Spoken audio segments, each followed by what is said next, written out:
السلام عليكم ورحمة الله تعالى وبركاته. الحمد لله كفى والصلاة والسلام على سيدنا المصطفى ما بعد. فقد قال الله تعالى في القرآن العظيم: أعوذ بالله من الشيطان الرجيم. بسم الله الرحمن الرحيم. إن الله لا يغير ما بقوم حتى يغيروا ما بأنفسهم. صدق الله العليم. قال رسول الله صلى الله عليه وسلم: إنما الأعمال بالنيات وإنما لكل امرئ ما نوى. புகழ் அனைத்தும் ஏக இறைவன் அல்லாஹ் ஒருவனுக்கே உரித்தாகட்டும். அவனுடைய அன்பும் சாந்தியும் சமாதானமும் நமது நாயகம் ஸல்லல்லாஹு அலைஹி வஸல்லம் அவர்களின் மீதும், அவர்களுடைய குடும்பத்தார்கள், சஹாபாக்கள், தாபியீன்கள், தபா தாபியீன்கள், இந்த அமர்ந்திருக்கின்ற நம் அனைவரும் மீதும் உண்டாகட்டுமாக. மாஷாஅல்லாஹ், நாம் தொடர்படியாக ஹதீஸே குத்ஸி என்ற ஹதீஸ் தொடர்களை 40 ஹதீஸ்களை தொடர்படியாக படிக்கக்கூடிய வகுப்புகள் நம்ம இருக்கிறோம். மாஷாஅல்லாஹ், இன்னைக்கு நாங்கள் படிக்கக்கூடிய 14வது ஹதீஸ் عن أبي هريرة رضي الله عنه قال: النبي صلى الله عليه وسلم قال: إن لله تبارك وتعالى ملائكة سيارة خضرا يتتبعون مجالس الذكر. அப்படிங்கிற அந்த ஹதீஸை மாஷாஅல்லாஹ் ஸல்லல்லாஹு அலைஹி வஸல்லம் சொல்றாங்க. ஹஜ்ரத் அபூ ஹுரைரா ரலியல்லாஹு அன்ஹு அவர்கள் அறிவிக்கிறார்கள், நபி ஸல்லல்லாஹு அலைஹி வஸல்லம் அவர்கள் கூறினார்கள், நிச்சயமாக அல்லாஹ்வுக்கு பூமியை சுற்றித் திரியும் மேலதிகமான வானவர்கள் உள்ளார்கள். வானவர்கள் மலக்குமார்கள். உலகத்தில் அல்லாஹ்வுடைய கட்டளைக்கு இணங்க மக்களை பாதுகாக்கிறது, மக்களுக்கு நல்ல சிந்தனைகளை கொடுக்கிறது, அவர்களுக்கு துவா செய்கிறது, அவர்களுடைய வீடுகளுக்கு போகிறது. அப்படிங்கிற அடிப்படையில் லட்சக்கணக்கான கோடிக்கணக்கான மலக்குமார்கள் எப்படி மனிதர்கள் நாம் இருக்கிறோமோ அதே போல நம்மளை சுற்றி நல்ல மலக்குமார்களும் இருப்பாங்க. அவங்க நம்மளை சுற்றி வருவாங்க. ஷைத்தான் இன்னைக்கு கூட சூரத்துல் அராஃப்ல நான் தஃசீருடைய வகுப்புல சொன்னேன், ஒரு மனிதனை வழிகெடுக்கிறதுக்கு ஷைத்தான் அல்லாஹ்ட்ட கேட்பானா, நீ படைத்த மனிதனை வழிகெடுக்கணும், அதனால உலகத்தில் ஒரு மனிதன் பிறந்தால் அவனை வழிகெடுக்கக்கூடிய ஒரு ஷைத்தான் என் இனத்திலிருந்து ஒரு ஜின்னும் பிறக்கணும் அப்படின்னு அல்லாஹ்ட்ட கேட்பான். அல்லாஹ் அது சரின்னு சொன்னான். அதனாலதான் ஒவ்வொரு மனிதனுக்குள்ளேயும் அல்-ஹன்னாஸ் அல்லதி யுவஸ்விசு ஃபீ சுதூரின் நாஸ், நமக்குள்ள ஒரு ஷைத்தானும் இருக்கிறான். நம்மளை வழிகெடுக்க, நம்மளோட அசிங்கமான சிந்தனைகள், தவறான வழிமுறைகள், இதில் மனிதனை எடுத்துட்டு போறதுக்கு எப்படி நமக்குள்ள பாசிட்டிவ் எனர்ஜி இருக்குதோ அதே போல நெகட்டிவ் எனர்ஜியும் நமக்குள்ள இருக்கு. எல்லாத்துக்குள்ளேயும் இருக்கு, எல்லா மனிதர்களையும் இருக்கு. அப்ப எப்படி ஒரு மனிதனை வழிகெடுக்க ஷைத்தான் இருக்கிறானோ அதே போல மனிதனை பாதுகாக்கவும் வழக்கமார்கள் இருப்பான். நம்மளை பாதுகாக்க வழக்கமார்களும் இருக்கிறான். இப்படி ஆயிரக்கணக்கான லட்சக்கணக்கான மலக்குமார்கள் உலகத்தில் சுற்றி வருவாங்க. அவர்கள் திக்ர் செய்யப்படும் சபைகளை தேடி செல்கின்றார்கள். எந்த இடத்துல அல்லாஹ்வை பத்தி, அல்லாஹ்வுடைய புகழை பத்தி, சுப்ஹானல்லாஹ், அல்ஹம்துலில்லாஹ், அல்லாஹு அக்பர், லா இலாஹ இல்லல்லாஹ் என்ற இந்த திக்ர்கள் எங்க செய்யப்படுதோ, அல்லாஹ்வை எங்க நினைவு கூறப்படுதோ, அல்லாஹ்வை பற்றி எங்க பேசப்படுதோ அங்க அந்த சபைகள்ல அந்த மலக்குமார்கள் உட்கார்ந்துருப்பாங்க. நம்ம அல்லாஹ்வை பத்தி பேசுறோம்னா நிச்சயமாக இந்த சபைகள்ல மலக்குமார்களும் இருப்பாங்க. அவங்களும் அந்த சபையில் அமர்ந்திருப்பாங்க. இறைநினைவு செய்யப்படும் ஒரு சபையை அவர்கள் கண்டால், யாராவது அல்லாஹ்வை பத்தி, அல்லாஹ்வுடைய ரசூலை பத்தி அவனை திக்ர் செய்யக்கூடிய சபைகளை அவங்க பார்த்துட்டா அவர்களுடன் சேர்ந்து அமர்ந்து கொள்வார். அவங்க கூட உட்கார்ந்துவாங்க. மேலும் அவர்கள் தங்கள் இறைச்சகளால் ஒருவரை ஒருவர் சூழ்ந்து கொண்டு அவர்களுக்கும் கீழ் வானத்திற்கும் இடைப்பட்ட வெளியை நிரப்பி விடுவார்கள். இப்போ நம்ம உட்கார்ந்து அல்லாஹ்வை பற்றி பேசும். அதனாலதான் சபைகளில் உட்காரும் போது சேர்ந்து உட்காரணும்னு சொல்லப்படும். பிரிந்து பிரிந்து உட்காராம சேர்ந்து உட்காரப்படும். ஏன்னா இன்னைக்கு திராவிடம் முடிஞ்ச பிறகு கைகாலெல்லாம் கொஞ்சம் வலிக்கும். அதனால நீங்க என்ன செய்வீங்க, கொஞ்சம் அப்படி காலம் தனித்தனியாக உட்காந்துருக்கீங்க, தப்பு கிடையாது. இருந்தாலும் அல்லாஹ்வை பற்றி பேசக்கூடிய சபைங்கிறது அது அப்படியே நெருக்கமான சபைகளாக இருக்கணும்னு சொல்லுவாங்க. இப்படி இடைவெளி விட்டு விட்டு இல்லாமல் ஒரு நெருக்கமான சபையாக இருந்தால் அந்த சபையினுடைய தன்மை வேறமாக இருக்கும். உட்கார்றது கூடாதுன்னு நான் சொல்லல, நீங்க சாஞ்சு உட்காருவீங்க, தனித்தனியா விரிஞ்சு உட்காருவீங்க, உட்காரலாம். ஆனா சேர்ந்து உட்கார்ந்தா அந்த சபையினுடைய தன்மை, அதில் ஏற்படக்கூடிய அந்த சகீனத் என்ற அமைதியை நம்ம எல்லாரும் உணர முடியும். பிரிஞ்சு பிரிஞ்சு உட்கார்ந்தா உணர முடியாது. சகீனத் என்ற அமைதியை எல்லாரும் உணரணும்னு ஆசைப்பட்டா சேர்ந்து உட்காருவோம். இல்ல கொஞ்சம் பரவாயில்ல போகலாம், இல்லை நாங்கள் அப்படி உட்காந்துக்கிறோம் அப்படின்னா பரவாயில்ல, நீங்க உட்காந்துங்க, அப்படியே சகீனத்தை வரும். இப்போ ஒருவரை ஒருவர் சூழ்ந்து கொண்டு அவர்களுக்கும் கீழே என்ன செய்வாங்க, வானத்திற்கு இடைப்பட்ட வெளியை நிரப்பிடுவாங்க. அப்படி உட்காரும் போது என்ன நடக்கும்னு சொன்னா, மலக்குமார்களுடைய அந்த சபை அவங்க என்ன செய்வாங்கன்னா தன்னுடைய ரெக்கைகளை விரித்து அது அப்படியே அந்த அந்த அந்த கூட்டத்தை அப்படியே அரவணைத்துக் கொள்வாங்க. அல்லாஹ் மலக்குமார்களை சொல்றாங்க, மலக்குமார்கள் ரெக்கைகளை விரித்து அந்த கூட்டத்தை அப்படியே அரவணைப்பாங்க. அந்த கூட்டத்தில் அல்லாஹ்வுடைய சகீனத் இறக்கக்கூடிய நிலை ஏற்படும் அப்படிங்கிறத எல்லாம் சொல்றாங்க. அந்த சபை முடிஞ்சு எல்லா விஷயங்கள்லாம் முடிஞ்சு அல்லாஹ் பற்றி பேசுறதெல்லாம் முடிஞ்சு எல்லாம் கடைக்கு போகும்போது அவங்க வானத்துக்கு போவாங்க. வழக்கமாக செய்வாங்க, அப்படியே வானத்துக்கு உயர்வாங்க. இப்படி உயரும் போது நபிசல்லல்லாஹு தொடர்ந்து இந்த சம்பவத்தை சொல்றாங்க. அல்லாஹ் அஸ்ஸ வஜல் அவர்களை பற்றி நன்கு தெரியும், அல்லாஹ்வுக்கு தெரியும் எங்கிருந்து வர்றாங்கன்னு சொல்லி, எந்த இடத்துல இருந்து வர்றாங்கன்னு அல்லாஹ்வுக்கு தெரியும். தெரிஞ்சும் அல்லாஹ் கேட்பான், நீ எங்கிருந்து வர்றீங்க அப்படின்னு மலக்குமார்கள்ட்ட அல்லாஹ் கேட்பான், எங்கிருந்து வர்றீங்க நீங்க எல்லாம்? அதற்கு மலக்குமார்கள் சொல்லுவாங்க, பூமியில, இந்த ஊர்ல, இந்த இடத்துல, இந்த சபையில உங்களை பத்தி உன்னை பத்தி மக்கள் எல்லாம் பேசிக்கிட்டு இருந்தாங்க. பூமியில் உள்ள உனது அடியார்கள் இருந்து நாங்க வர்றோம், அவர்கள் உன்னை துதிக்கிறார்கள். மலக்குமார்கள் சொல்லுவாங்க, அவங்க உன்னை துதிக்கிறாங்க, சுப்ஹானல்லாஹ் சுப்ஹானல்லாஹ்னு சொல்றாங்க, உன்னுடைய பெருமையை பேசுறாங்க, அல்லாஹ் அக்பர் நீ மிகப்பெரியவன் சொல்றாங்க, உன்னை தவிர வேறு இறைவன் இல்லை என்று சொல்றாங்க, லா இலாஹ இல்லல்லாஹ் அப்படிங்கிற கருத்தை ஒவ்வொருத்தரும் பேசுகிறாங்க, உன்னை புகழ்றாங்க, யா அல்லாஹ் உன்னை புகழ்றாங்க அப்படின்னு சொல்லுவாங்க. உடனே அல்லாஹ் கேட்பான், அவர்கள் என்னிடம் என்ன கேட்கிறாங்க அப்படின்னு கேட்கிறான் அல்லாஹ்.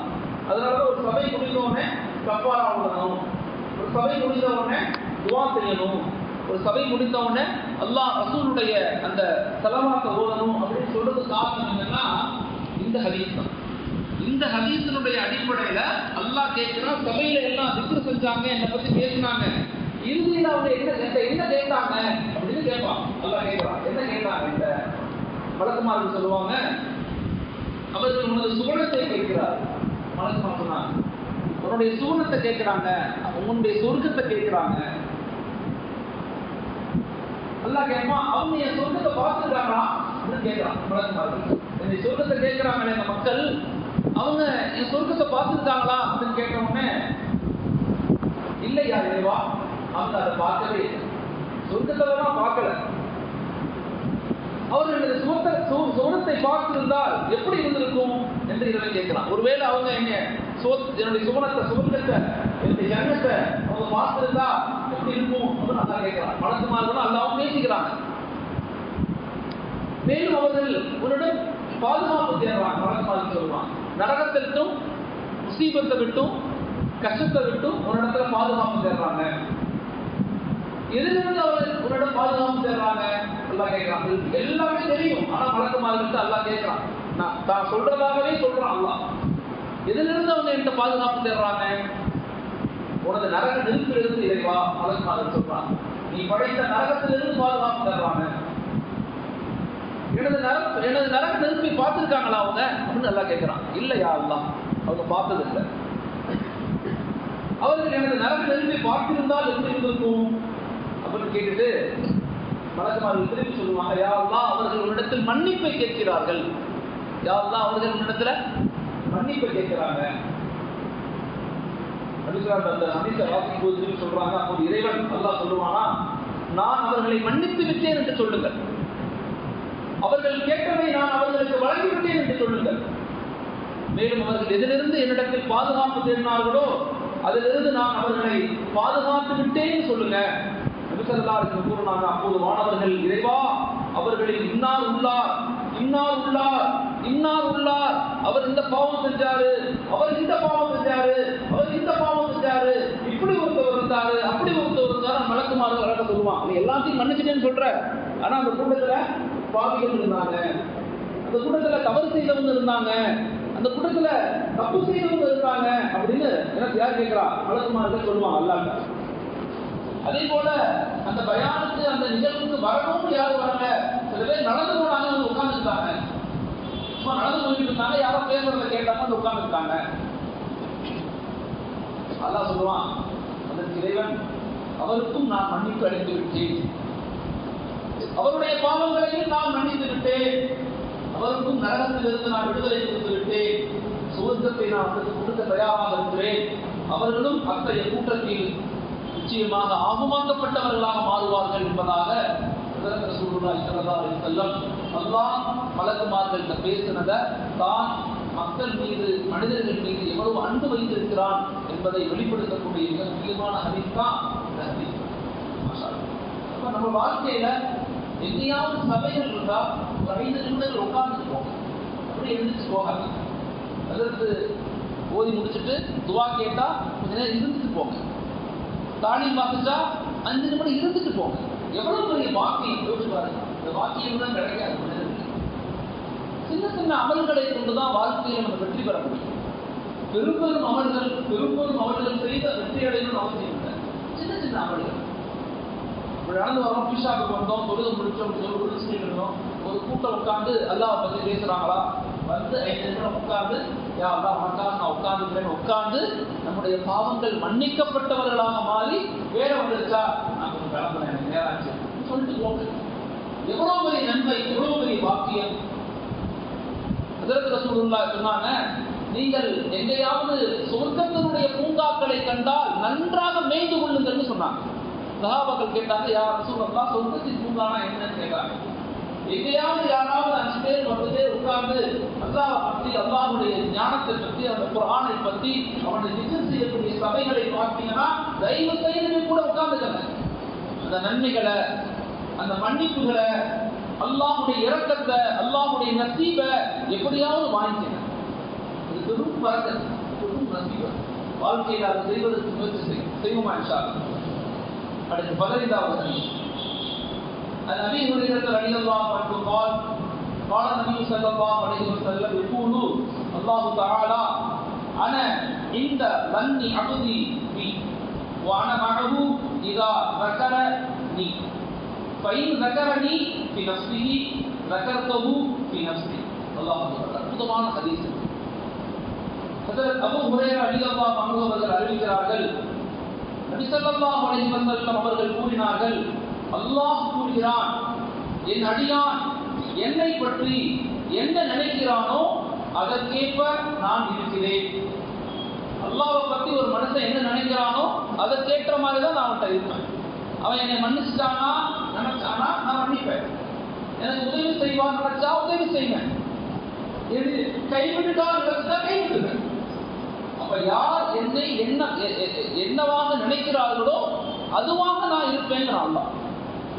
என் அடியான் என்னை பற்றி என்ன நினைக்கிறானோ அதற்கேற்ப நான் இருக்கிறேன். அவன் என்னை நினைவு கூறும் போது நான் அவனுடன் என் அருளாலும் உதவியாலும் பக்கத்தில் தான் இருப்பேன்.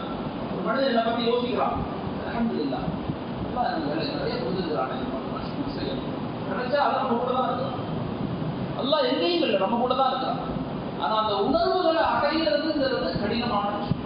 அந்த உணர்வுகள் அடைவது தான் வாழ்க்கையின் நோக்கம். அரப்ப நஷ்டமும் பக்கத்து அரப்ப ரப்பமும், இதெல்லாம் தஸ்கீருடைய பாடங்கள் உச்சகட்டமான ஹதீஸ். பெரும் ஷேக்மார்கள், பெரிய உலமாக்கள், இமாம்கள்லாம் இந்த ஹதீஸ்களுக்கு லட்சக்கணக்கான விரிவுரைகளை சொல்லுவாங்க. ஆனா அதை தாங்கக்கூடிய ஆற்றல் நமக்கு இருக்கணும், அதை புரியக்கூடிய ஆற்றல் நமக்கு இருக்கணும். அப்ப யாருக்கு இந்த விளக்கம் எல்லாம் புரியும்னா இல்மு தஸ்கியா, இல்மு இஹ்சான், இந்த 2 கல்வியும் நமக்கு வேணும். இல்மு தஸ்கியானா என்ன? நம்முடைய வாழ்க்கை பரிசுத்தமாக இருக்கும். பரிசுத்தமான வாழ்க்கையாக இருந்தா அல்லாஹ் நம்ம கூட இருக்கிறாங்கிறத உணர முடியும். அதுக்கு பேர் தான் இல்மு இஹ்சான். பரிசுத்தம் இருந்தா மட்டும்தான் இல்மு இஹ்சானோட இல்மு கிடைக்கும்.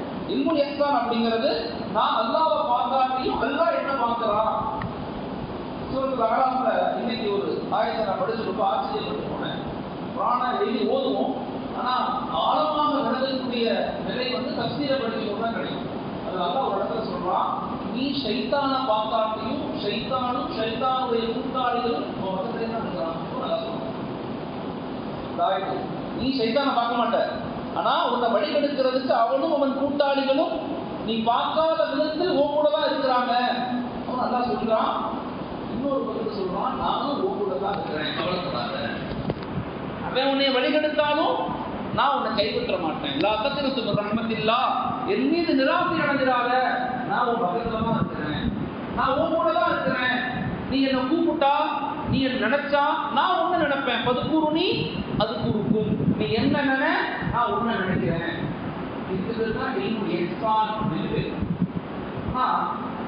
கடந்த 1000 ஆண்டுகளாகவே இந்த இல்முல் இஹ்சானை பத்தி யாரும் பேசுறது இல்லை. ஆய்வு சொல்லி பாவங்கள் செய்து செய்து மூழ்கி அந்த இல்முல் இஹ்சானுடைய கல்வியெல்லாம் நம்மகிட்ட இருந்து கொஞ்சம் கொஞ்சமா வெளியான மாதிரி இமாம்கள் சொல்றாங்க. அதனால திரும்ப அதெல்லாம் நம்ம எடுக்கணும் அப்படின்னா திரும்ப நம்ம முயற்சி செய்யணும், பிராக்டிஸ் பண்ணணும். ரமதானுடைய காலங்கள் தான், அதற்கான காலங்கள் தான்.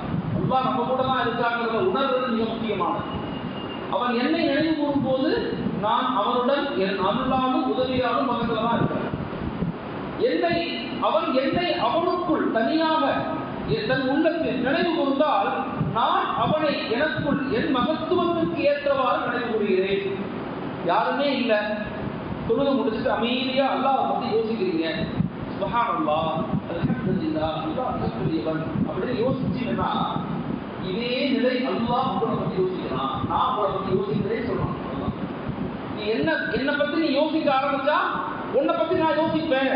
அப்ப இந்த உம்மத் எவ்வளவு பலப்படுத்தி, உம்மத் ஒரு வலிமையான உம்மத், இது மிகப்பெரிய ஸ்ட்ராங்கான உம்மத். ஆனா நாம அல்லாஹ்வை கைவிட்டதனுடைய விளைவுதான் நாம் இவ்வளவு கஷ்டத்திற்கும் துன்பத்திற்கும் அழிவுத்தனத்துக்கும் ஆக்கப்பட்டமே தவிர அல்லாஹ் எங்களை கைவிடுறதே கிடையாது. என்ன சொல்றான், நீ எப்படி இருக்கியோ அப்படித்தான் இருப்பேன். ஏன் இப்படி சொல்றான்னா, நீ நினைச்சாதான் நான் நினைப்பேன் அப்படின்னு நல்லா சொல்றான்.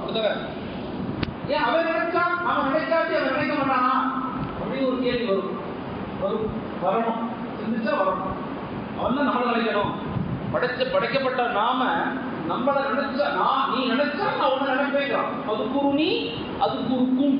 நீ என்னை நினைத்தால் நான் உன்னை நினைப்பேன்னு சொல்றான். ஏன் அது முதல்ல நினைக்க வேண்டியதானே அப்படி ஒரு கேள்வி வரும். ஆனா இந்த கேள்விக்கான விடை போறான்னு என்ன சொல்றதுன்னா, ஷைத்தான் அல்லாஹ்ட்ட சபதம் கேட்டான், நான் வழி எடுக்கிறேன்.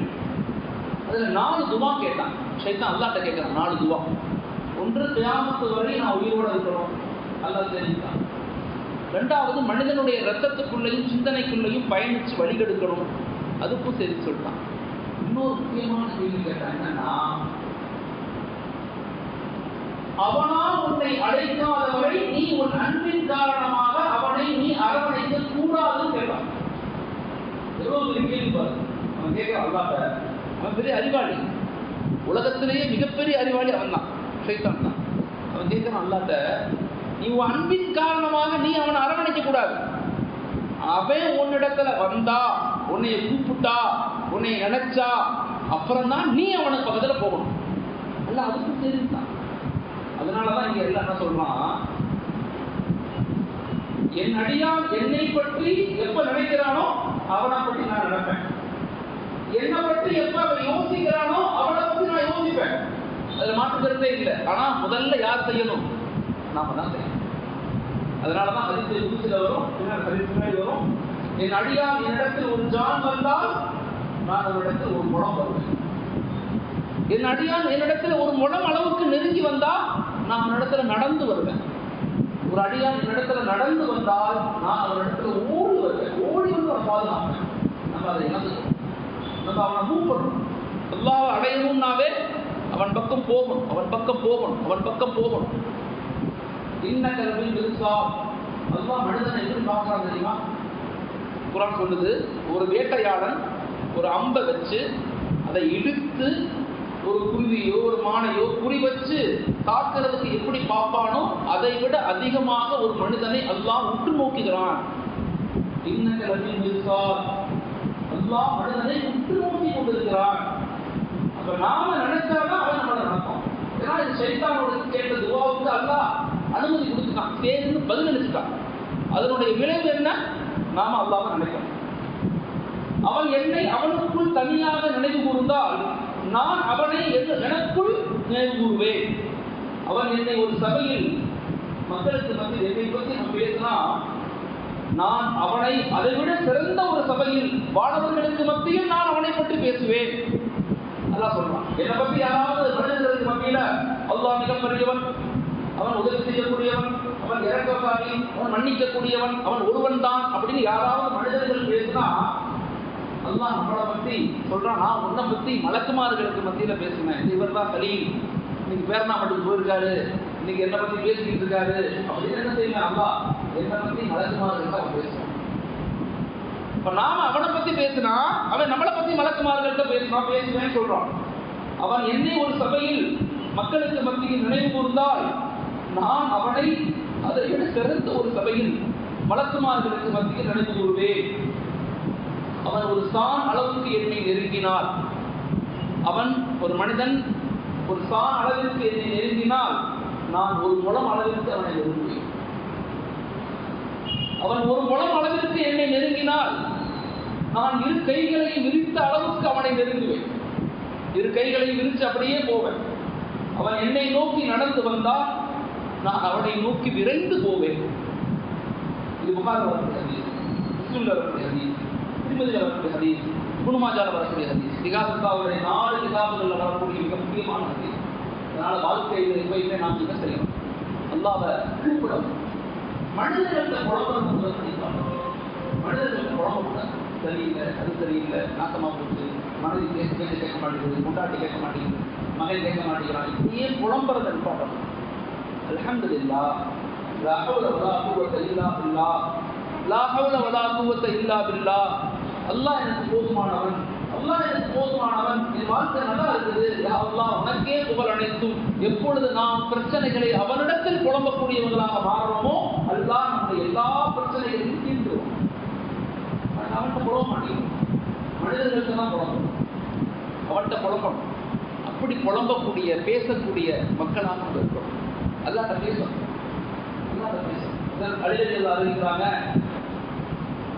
நீங்க அல்லாஹ்ட்ட பேச விரும்பினா 2 ரக்காய் சொல்லுங்க. 10 பேர் கட்டி வேணுங்க, நீங்க அல்லாஹ்ட்ட பேசலாம். நீங்க பேசுறது அவன் கேட்பான். அல்லாஹ் உங்கள்கிட்ட பேச விரும்பினா குர்ஆன் எடுத்து படிங்க, அல்லாஹ் உங்கள்கிட்ட பேசணும். இதுதான் அது ரகசியம் சொல்றான். அதனால ரமலானுடைய மாதங்கள்ல அல்லாஹ்வை அடைவது, இந்த உலகத்தை பொறுத்தவரையும் அவனுடைய பொருத்தத்தை அடையணும், ரிதாவை. மறுமையை பொறுத்தவரை மௌத்துக்கு பின்னால் அவனுடைய லிகா, சந்திப்பை அடையணும். யாரெல்லாம் அவனை சந்திக்கணும் அப்படிங்கிற உணர்வுகளோடு அமல்களை செய்யுங்க, செய்வோம். நம்ம எல்லாருமே அல்லாஹ் நிச்சயமாக அந்த ஈமானிய இன்பத்தை, அந்த ஈமானிய ருசியை, அந்த ஈமானிய பேரின்பத்தை, பெரும் காதலை, அல்லாஹ்வுக்கான பெரும் காதலை நம்ம அடையக்கூடிய வாய்ப்புகளை அல்லாஹ் மனிதர்களுக்கு இலகுவான உலகத்திலேயே உன்னை ஈஸி கிடைக்கும்னு அல்லாஹ் மட்டும்தான். நல்லா தெரிஞ்சுக்கணும். உலகத்திலேயே ₹1 சம்பாதிக்கிறதுக்கு கஷ்டப்படணும். ஆனால் உலகத்தில் ரொம்ப இலகுவாக கிடைக்கிறது அல்லாஹ் மட்டும்தான். அவனை அடைவதற்கு எந்த முயற்சியும் நம்ம செய்ய மாட்டேங்கிறோம். உலகத்தை அடைவதற்கு போராடணுமே தவிர இந்த உலகத்தை படைத்தவனை அடைவதற்கு போராட மாட்டேங்கிறோம். அது வெளியே கஷ்டமாக தெரியும், ஆனால் கஷ்டம் இல்லை, ரொம்ப இலகுவான விஷயம். மனிதர்களை திருப்திப்படுத்தவே முடியாது, ஆனால் அல்லாஹ்வை திருப்திப்படுத்துவது ரொம்ப ஈஸி. அல்லாஹ்வை திருப்திப்படுத்துறது தப்பு. அல்லாஹ்வை திருப்திப்படுத்த முடியாது, மனிதர்கள் திருப்திப்படுத்த முடியாது. மனைவி, மக்கள், குழந்தை யாரையும் திருப்திப்படுத்தலாம், சாட்டிஸ்ஃபேக்ஷன் பண்ணவே முடியாது. ஆனால் அல்லாஹ்வை சாட்டிஸ்ஃபை பண்றது ரொம்ப இலகுவானதுங்கிறாங்க இமாம்கள். அதனாலதான் அல்லாஹ் சொல்றா, ரலியல்லாஹு அன்ஹு வரதான். கூப்பிடும் போது நீ என்னைய கூப்பிடுற, ஆனா பொருத்தம் என்பது நான் தான் உன்னை முதல்ல பொருந்திக்கிறேங்கிறான். இந்த 2 ஆயத்துக்கு ஒரு வித்தியாசத்தை பார்க்கணும். கூப்பிடும் போது நீ என்னை கூப்பிடணும், நான் ஒரு இடத்துல வருவேன். ஏன்னா வாக்குறுதி கொடுத்துட்டேன், சைத்தானுக்கு நான் வாக்குறுதி கொடுத்துட்டேன். அதனால நீ என்னை கூப்பிட்டாதான் நான் ஒரு இடத்துல வர முடியும். கூப்பிட்டாம வர முடியாது, கூப்பிடாம வரவே முடியாது. ஆனா பொருத்தத்துல நான் தான் உன்னை பொருந்திக்கிட்டேன். ரலியல்லாஹு அன்ஹு வரதும் அன்ஹு. நீ என்ன பொருந்திக்கிறதுனால நான் உன்னை பொருந்திக்கல, அல்லாஹ் சொல்றான். நான் உன்னை பொருந்தி கொண்டதுனாலதான் நீ என்ன பொருந்தி கொள்ற. என்னுடைய பொருத்தம் தான், என்னுடைய அன்பு தான், என்னுடைய இரக்கம் தான் முன்னாடி வருமே தவிர உன்னுடைய அன்பு, உன்னுடைய இரக்கம் முன்னாடி வராது. உன்னுடைய தேடுதல் முன்னாடி வரணும். யா அல்லாஹ் அப்படின்னு வாழ்க்கையில ஒரு தடவை நின்று விட்டா போதும். நான் வந்து தௌஹீதுடைய பாடத்துல சொல்லுவாங்க, ஒரு மனிதன் வாழ்க்கையில ஒரு உப்பாவே இருக்காங்க. இறைவன் அவன் தெரியல, இறைவனை ஏற்றுக்கொள்ளல. எங்கேயோ ஒரு நிகழ்வுல ஏதோ இடத்துல இறைவன் ஒருவன் தான் அப்படிங்கிற காதல் அவனுக்கு விழுந்து இரவு நேரத்தில் தூங்கும் போது பிறண்டு படுக்கும் போது அவன் யோசிக்கிறான், ஆமா உண்மைதானே, இறைவன் ஒருவனா தானே இருக்க முடியும் அப்படின்னு நினைச்சு திரும்பி படுத்துட்டானா அவனுக்கு ஹிதாயத்துடைய நசீபுடைய கேட்டு கூடாது. ஹிதாயத்துடைய நசீபுடைய கேட்டு போகாது. அவனுக்கு எப்படியாவது தீன் கிடைக்கிறதுக்கு அல்லாஹ் வாய்ப்புகளை ஏற்படுத்தி கொடுப்பான். ஆனா வாழ்க்கையில ஒரே தடவை பேச கூட இல்லை, நினைக்கிறான் இறைவன் ஒருவன் தான் இருக்கிறான் அப்படின்னு ஒரு மனிதன் நினைச்சிட்டாவே அல்லாஹ் எப்படியாவது இந்த மனிதனை தன்னோடு இணைத்துக் கொள்ளலாம் விரும்புறான். நாங்க மக்களை அப்படி நினைக்கக்கூடிய மக்களை உருவாக்கணும். அப்படிப்பட்ட ஒரு வாழ்முறையை நம்ம கடைபிடிக்கணும். அதை நம்முடைய மனைவிக்கு குழந்தைகளுக்கு சொல்லிக் கொடுக்கணும். நம்ம தான் பேரளவுக்கு முஸ்லீம்களாக இருக்கக்கூடாது. இந்த ஈமான், இந்த பலத்தை அறியணும், இந்த இன்பத்தை ருசிக்கணும், அல்லாஹ்வை அடையணும். இந்த ஈமான தீன உலகத்தில் நிலைநாட்டுவதற்காக ஒரு மிகப்பெரிய வலிமையான சமூகமாக நம்ம மாறணும். அதுதான் நம்முடைய வாழ்க்கையினுடைய அடிப்படை நோக்கம். அதுக்குதான் நம்ம பேர் கலீஃபா. உலகத்துல படைக்கப்பட்ட யாருக்குமே கலீஃபான்னு பேர் இல்லை. யாருக்கு மலக்குமார்கள் தான், ஜின்கள் தான். ஆனா மனிதர்களுக்கு மட்டும்தான் அல்லாஹ் பேர் வச்சிருக்கிறான் கலீஃபா.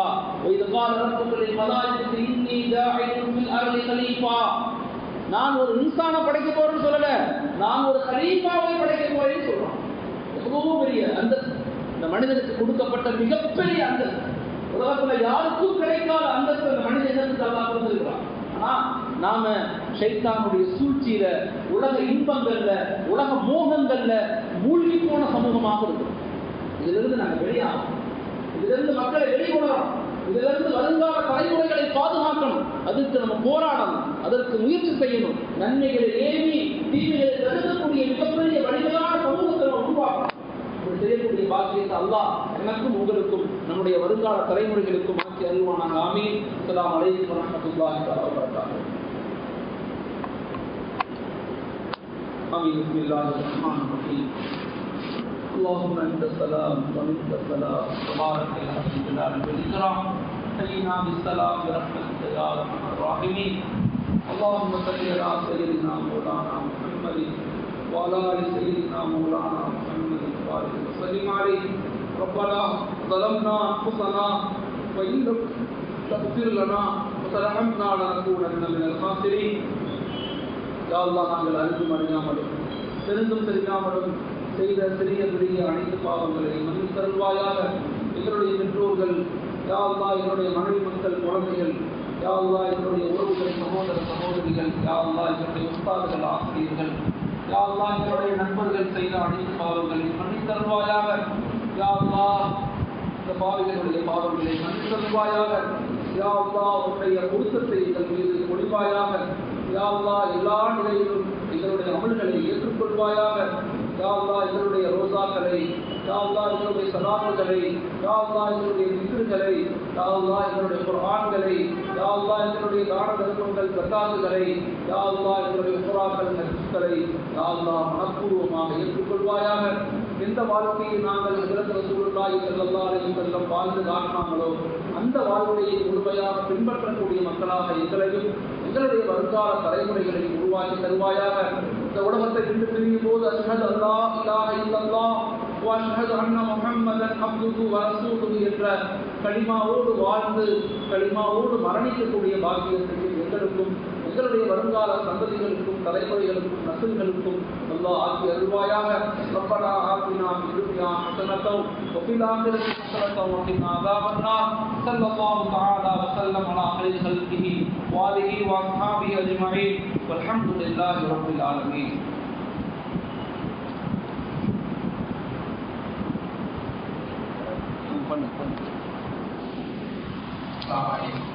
जो भी अपने से शुरू होगा आप दिखा दे और रूल फॉर्म सबमिट कर रहे हैं वो घरों में जो भी